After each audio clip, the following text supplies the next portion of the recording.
Assalamualaikum warahmatullahi wabarakatuh.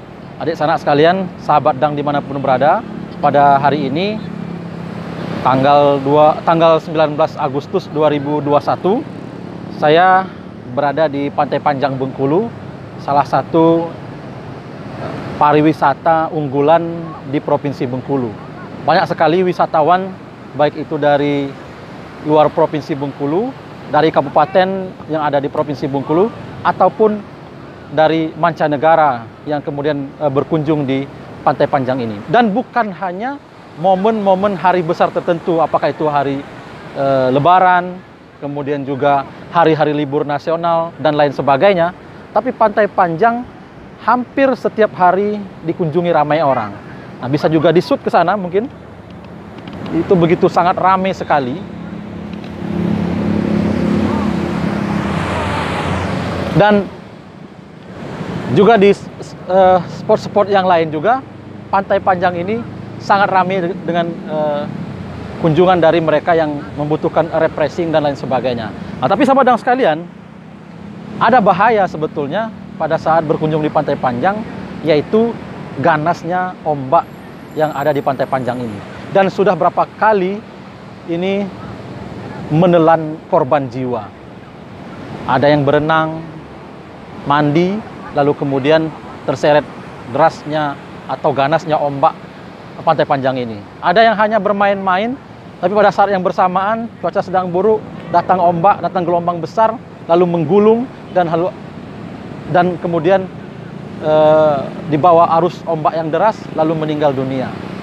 Dan kejadian meninggal dunia ini sudah sangat banyak sekali karena terseret oleh gelombang ombak yang sangat besar dan sangat ganas di Pantai Panjang ini. Dan tentu kita semua tidak menginginkan musibah seperti itu kembali terulang adanya orang yang kemudian meninggal dunia di Pantai Panjang ini. Nah, tentu untuk meminimalisir itu, pemerintah harus memikirkan apa yang harus dilakukan. Nah, salah satu yang saya usulkan adalah agar kemudian pemerintah, dalam hal ini pemerintah Kota Bengkulu ataupun pemerintah Provinsi Bengkulu, ya terserahlah yang mana, atau berkolaborasi untuk kemudian adanya petugas penjaga pantai. Jadi petugas khusus untuk menjaga pantai untuk memberi peringatan kepada pengunjung agar kemudian tidak mandi yang itu membahayakan jika kemudian dilakukan.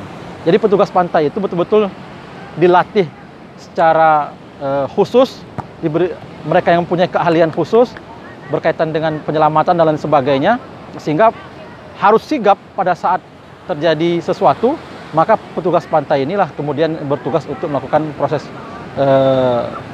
pemantauan ataupun kemudian pertolongan pertama, ya. Nah, sehingga dengan adanya petugas penjaga pantai khusus ini, mudah-mudahan bisa meminimalisir kejadian-kejadian serupa yang sering terjadi di Pantai Panjang. Di samping itu juga memperbanyak plang larangan untuk mandi di laut di Pantai Panjang ini, karena sangat berbahaya.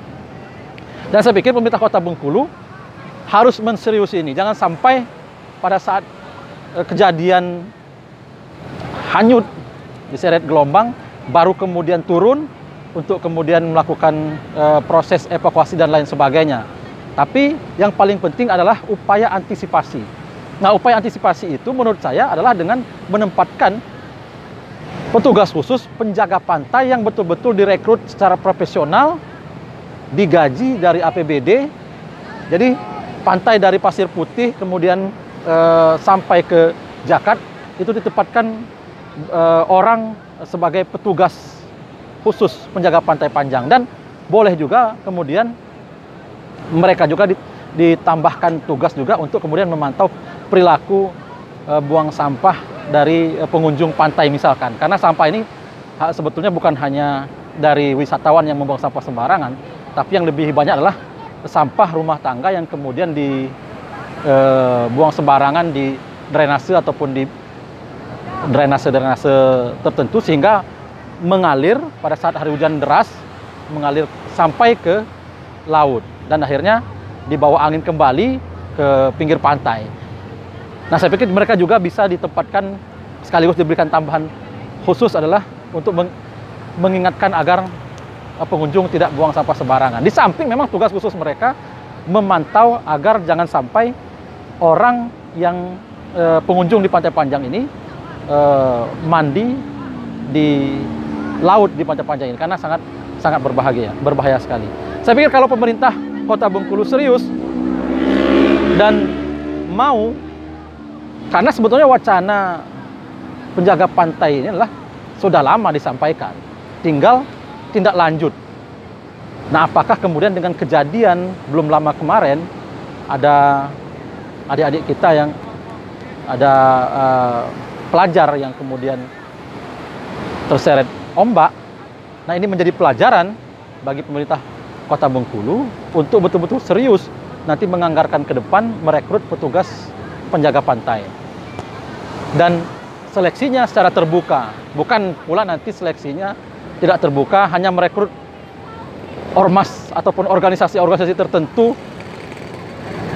dipilih untuk menjaga itu, sehingga tidak seperti itu. Tapi direkrut secara fair, dibuka seleksi secara terbuka, semua orang bisa ikut untuk menjadi petugas penjaga Pantai Panjang yang merupakan ikon wisata di Provinsi Bengkulu. Nah, dengan begitu nanti juga akan mengurangi pengangguran karena ada lapangan pekerjaan juga di sana. Tapi betul-betul yang direkrut adalah orang-orang yang mau bekerja dan profesional dalam rangka meminimalisir bahaya ataupun potensi hilangnya nyawa karena terseret ganasnya ombak Pantai Panjang. Baik, itu saja usul dari rakyat biasa. Mudah-mudahan ini nanti pemerintah Kota Bengkulu ataupun Provinsi Bengkulu, terserahlah, bisa merealisasikan wacana petugas khusus penjaga Pantai Panjang. Assalamualaikum warahmatullahi wabarakatuh.